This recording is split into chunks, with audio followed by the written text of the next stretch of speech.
सभी धर्म प्रेमी सज्जनों को मेरा नमस्ते। हम पढ़ रहे हैं श्रीमद् भागवत गीता। इससे पूर्व 4 अध्याय का पाठ प्रसारण कर चुका हूं। आज 5वां अध्याय का पाठ प्रारंभ करेंगे। श्रीमद् भागवत गीता अपने आप में एक बहुत ही महत्वपूर्ण ग्रंथ है, जो कि आज से लगभग 5500 वर्ष पहले योगेश्वर श्री कृष्ण ने अर्जुन को उपदेश के तौर पर सुनाया था। जिस समय अर्जुन अपने छात्र धर्म से अर्थात क्षत्रिय धर्म से विमुख हो रहा था, दोनों पक्षों के सेनाओं में अपने सगे संबंधियों को देखकर वो विचलित हो रहा था, तो उनके अंदर ऊर्जा का संचार करने के लिए, उनको उत्साहित करने के लिए योगेश्वर श्री कृष्ण ने श्रीमद् भागवत गीता का पाठ उपदेश के तौर पे उन्हें सुनाया था। और यह श्रीमद् भागवत गीता सुनने के बाद अर्जुन के शरीर में एक नई ऊर्जा का संचार हुआ और धर्म, संन्यास, कर्म, बहुत सारी ज्ञानों के बारे में जानकारी मिली, आत्मा, इन सभी बातों के बारे में जानकारी मिली। और जानकारी मिलने के बाद अर्जुन ने अंततः युद्ध करने का निश्चय किया। श्रीमद् भागवत गीता अपने आप में एक दुर्लभ ग्रंथ है। मनुष्य जीवन में, मानव जीवन के लिए सर्वोत्तम ग्रंथ है। समस्त मनुष्यों के समस्याओं का समाधान इसके अंदर मौजूद है। जीवन में कोई भी किसी भी समस्याओं से ग्रसित हो तो एक बार श्रीमद् भागवत गीता का अध्ययन कर लें और उनमें कहे हुए वाक्यों को अपने जीवन में धारण कर लें, उनका समस्या सदैव के लिए समाप्त हो जाएगा। तो यह बहुत ही महत्वपूर्ण ग्रंथ है और आज हम इस श्रीमद् भागवत गीता का पाठ 5वां अध्याय का पाठ प्रारंभ कर रहे हैं। विलंब ना करते हुए पाठ का आरंभ करते हैं। कृपया सभी श्रोताओं से नम्र निवेदन है कि आप ध्यानपूर्वक सुनने का प्रयत्न करें और अच्छा लगे तो हमारे चैनल को सब्सक्राइब अवश्य करें, फॉलो करें, कमेंट करें। इसी के साथ हम अध्याय को प्रारंभ करते हैं। अथ 5मो अध्याय अर्जुनो वाच। अर्जुन यहाँ पे श्री कृष्ण से कुछ प्रश्न करते हैं, देखते हैं क्या करते हैं। सन्न्यासा कर्मणा कृष्ण पुनर्योगं च शंससि यच्छ्रेया एतयोरेकं तन्मे ब्रूहि सुनिश्चितम्। अर्जुन बोले, हे कृष्ण, आप कर्मों के संन्यास की और फिर कर्म योग की प्रशंसा करते हैं, इसलिए इन दोनों में से जो एक मेरे लिए भली भांति निश्चय कल्याणकारक साधन हो उसको कहिए। श्री भगवान उवाच संन्यासः कर्मयोगश्च निःश्रेयस्करावुभौ तयो अस्तु कर्म संन्यासात् कर्म योगो विशिष्यते। श्री भगवान बोले, कर्म संन्यास और कर्म योग ये दोनों ही परम कल्याण के करने वाले हैं, परंतु उन दोनों में भी कर्म संन्यास से कर्म योग साधन में सुगम होने से श्रेष्ठ है। गेयः स नित्य सन्यासी यो न द्वेष्टि न कांगति निर्द्वंदो हि महाबाहो सुखम बंधात प्रमुच्यते। हे अर्जुन, जो पुरुष न किसी से द्वेष करता है और न किसी की आकांक्षा करता है, वह कर्मयोगी सदा सन्यासी ही समझने योग्य है, क्योंकि राग, द्वेष आदि द्वंद्वों से रहित पुरुष सुखपूर्वक संसार बंधन से मुक्त हो जाता है। सांख्ययोगो पृथक् बलः प्रवदन्ति न पंडिताः एकमप्यायस्थिता सम्मयुगा भयोरविन्दते फलम्। उपर्युक्त संन्यास और कर्म योग को मूर्ख लोग पृथक पृथक फल देने वाला कहते हैं, न कि पंडित जन, क्योंकि दोनों में से एक में भी सम्यक प्रकार से स्थित पुरुष दोनों के फल स्वरूप परमात्मा को प्राप्त होता है। यत् सांख्येः प्राप्यते अष्टानं तद्योगैरपि गम्यते एकं सांख्यं च योगं च यः पश्यति स पश्यति। ज्ञान योगियों के द्वारा जो परम धाम प्राप्त किया जाता है, कर्म योगियों के द्वारा भी वही प्राप्त किया जाता है। इसलिए जो पुरुष ज्ञान योग और कर्म योग को फल रूप में एक देखता है, वही यथार्थ देखता है। सन्न्यासस्तु महाबाहो दुःख समाप्तं योगतः योगयुक्तो मुनिर्ब्रह्मा न चिरेणाधिगच्छति। परंतु हे अर्जुन, कर्म योग के बिना संन्यास अर्थात मन, इंद्रिय और शरीर द्वारा होने वाले संपूर्ण कर्मों में कर्तापन का त्याग प्राप्त होना कठिन है, और भगवत स्वरूप को मनन करने वाला कर्मयोगी पर ब्रह्म परमात्मा को शीघ्र ही प्राप्त हो जाता है। योगयुक्तो विशुद्धात्मा विजितात्मा जितेन्द्रियः सर्वभूतात्मा भूतात्मा कुर्वन्नपि न लिप्यते। जिसका मन अपने बस में है, जो जितेंद्रिय एवं विशुद्ध अंतःकरण वाला है और संपूर्ण प्राणियों का आत्मरूप परमात्मा ही जिसका आत्मा है, ऐसा कर्मयोगी कर्म करता हुआ भी लिप्त नहीं होता। नैव किंचित करोमीति युक्तो मन्ययेत तत्त्ववित् पश्यन्न सवन्न यस प्रेष जन्निघ्रनश्च गच्छन्न स्वापं श्वसन् प्रलपन्न विसृजगन्न गिरहना जहन्नो मिशन्नपि इन्द्रियाणीन्द्रियार्थेषु वर्तन्त इति धारयन्।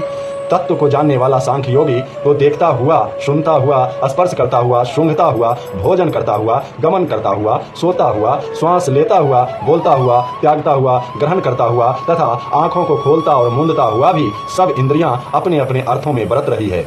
इस प्रकार समझकर निसंदेह ऐसा माने कि मैं कुछ भी नहीं करता हूँ। ब्रह्मण्ययाधाय कर्माणि संगं त्यक्त्वा करोति यः लिप्यते न सह पापेन पद्यपत्रविवाम्भसा। जो पुरुष सब कर्मों को परमात्मा में अर्पण करके और आसक्ति को त्याग कर कर्म करता है, वह पुरुष जल से कमल के पत्ते की भांति पाप से लिप्त नहीं होता। जिस प्रकार जल कमल के पत्ते पे आता है लेकिन वह जल कमल के पत्ते को गीला नहीं कर पाता, ठीक उसी प्रकार वह पुरुष पाप का भागी भी नहीं होता, पाप उसे छू नहीं सकता। कायेन मनसा बुद्धया केवलैरिन्द्रियैरपि योगिनः कर्म कुर्वन्ति संगं त्यक्त्वात्मशुद्धये। कर्म योगी ममत्व बुद्धि रहित केवल इंद्रिय, मन, बुद्धि और शरीर द्वारा भी आसक्ति को त्याग कर अंतःकरण की शुद्धि के लिए कर्म करते हैं। युक्तः कर्म फलं त्यक्त्वा शान्तिमाप्नोति नैष्ठिकम् आयुक्तः कामकारिणा फले शक्तो निबध्यते। कर्म योगी कर्मों के फल का त्याग करके भगवत प्राप्ति रूप शांति को प्राप्त होता है और सकाम पुरुष कामना की प्रेरणा से फल में आसक्त होकर बंधता है। सर्वकर्माणि मनसा सन्न्यस्यास्ते सुखं वशी नवद्वारे पूरे देहि नैव कुर्वन्न कारयन्। अंतःकरण जिसके बस में है ऐसा सांख्य योग का आचरण करने वाला पुरुष न करता हुआ और न करवाता हुआ ही नवद्वार वाले शरीर रूप घर में सब कर्मों को मन से त्याग कर आनंद पूर्वक सच्चिदानंद घन परमात्मा के स्वरूप में स्थित रहता है। न कर्तव्य तत्व न कर्माणि लोकस्य सृजति प्रभुः न कर्म फल संयोगम स्वभावस्तु परिवर्तते। परमेश्वर मनुष्य के न तो कर्तापन की और न कर्मों की ओर और न कर्म फल के संयोग की रचना करते हैं, किंतु स्वभाव ही बरत रहा है। नादत्ते कस्यचित् पापं न चैव सुकृतं विभुः अज्ञानेनावृतं ज्ञानं तेन मोहान्नति जन्तवः। सर्वव्यापी परमेश्वर भी न किसी के पाप कर्म को और न किसी के शुभ कर्म को ही ग्रहण करता है, किंतु अज्ञान के द्वारा ढका हुआ है, उसी से सब अज्ञानी मनुष्य मोहित हो रहे हैं। ज्ञानेन तु तद्ज्ञानं येषां नाशितमात्मनः तेषामादित्यवज्ज्ञानं प्रकाशयति तत्परम्। परंतु जिनका वह अज्ञान परमात्मा के तत्व ज्ञान द्वारा नष्ट कर दिया गया है, उनका वह ज्ञान सूर्य के सदृश उस सच्चिदानंद घन परमात्मा को प्रकाशित कर देता है। तद्बुद्धयः सदात्मानः अस्तन्निष्ठास्तपरायणः गच्छत्यया पुनरावृत्तिं ज्ञानानिर्धूतकल्मषः। जिनका मन तद्रुप हो रहा है, जिनकी बुद्धि तद्रुप हो रही है और सच्चिदानंद घन परमात्मा में ही जिनकी निरंतर एक ही भाव से स्थित है, ऐसे तत्परायण पुरुष ज्ञान के द्वारा पाप रहित होकर पुनरावृत्ति को अर्थात परम गति को प्राप्त होते हैं।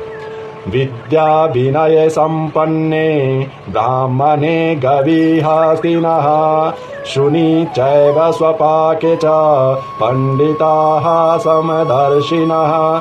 वे ज्ञानी जन विद्या और विनय युक्त ब्राह्मणों में तथा गौ, हाथी, कुत्ते और चांडाल में भी समदर्शी ही होते हैं।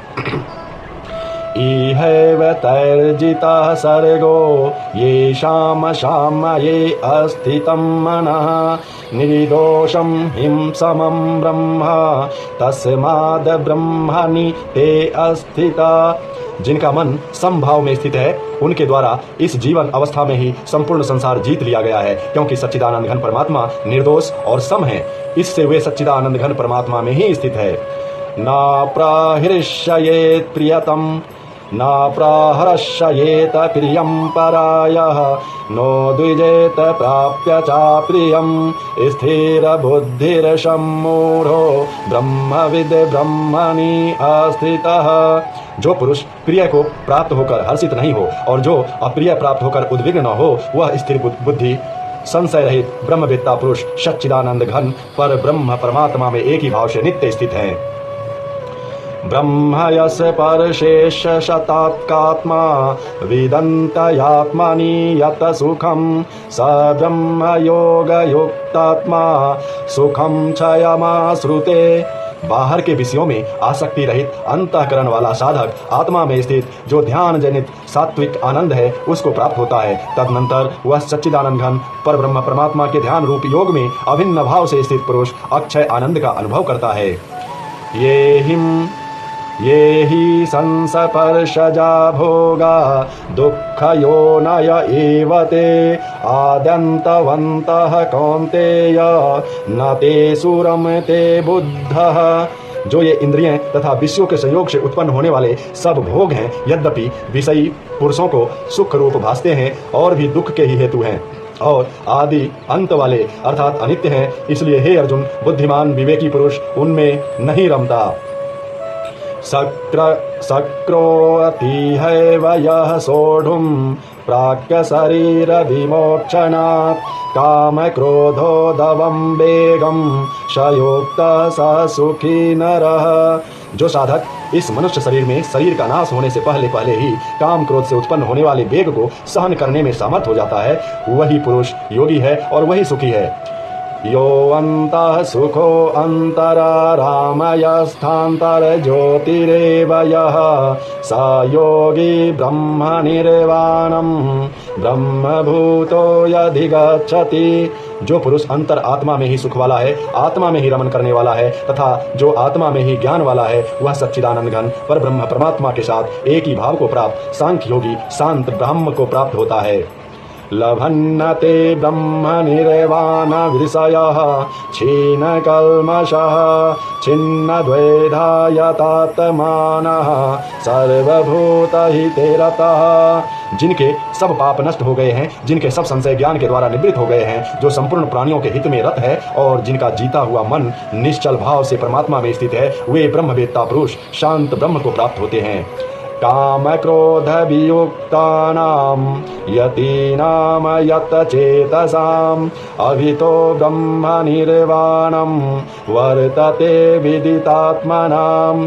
काम क्रोध से रहित जीते हुए चित्त वाले पर ब्रह्म परमात्मा का साक्षात किए हुए ज्ञानी पुरुष के लिए सब ओर से शांत पर ब्रह्म परमात्मा ही परिपूर्ण है।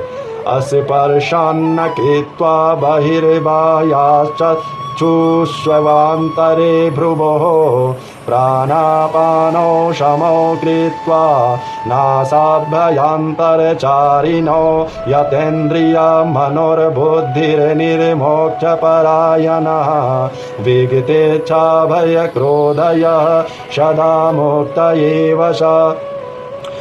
बाहर के विषय भोगों को न चिंतन करता हुआ बाहर ही निकालकर और नेत्रों की दृष्टि को भ्रिकुटी के बीच में स्थित करके तथा नासिका में विचरने वाले प्राण और अपान वायु को सम करके जिसकी इंद्रिय मन और बुद्धि जीती हुई है, ऐसा जो मोक्षपरायण मुनि इच्छा भय और क्रोध से रहित हो गया है, वह सदा मुक्त ही है। भोक्तारं यज्ञ तपसां सर्वलोकमहेश्वरं सुहृदं सर्वभूतानां ज्ञात्वा मा शान्तिमृच्छति। मेरा भक्त मुझको सब यज्ञ और तपों का भोगने वाला संपूर्ण लोकों के ईश्वरों का भी ईश्वर तथा संपूर्ण भूत प्राणियों का सुहृद अर्थात स्वार्थ रहित दयालु और प्रेमी ऐसा तत्व से जानकर शांति को प्राप्त होता है। ओम तत्श्रीदिति श्रीमद्भागवत गीता सुपनिषत्सु ब्रह्म विद्याया योग शास्त्रे श्री कृष्ण अर्जुन संवादे कर्म संन्यास योगो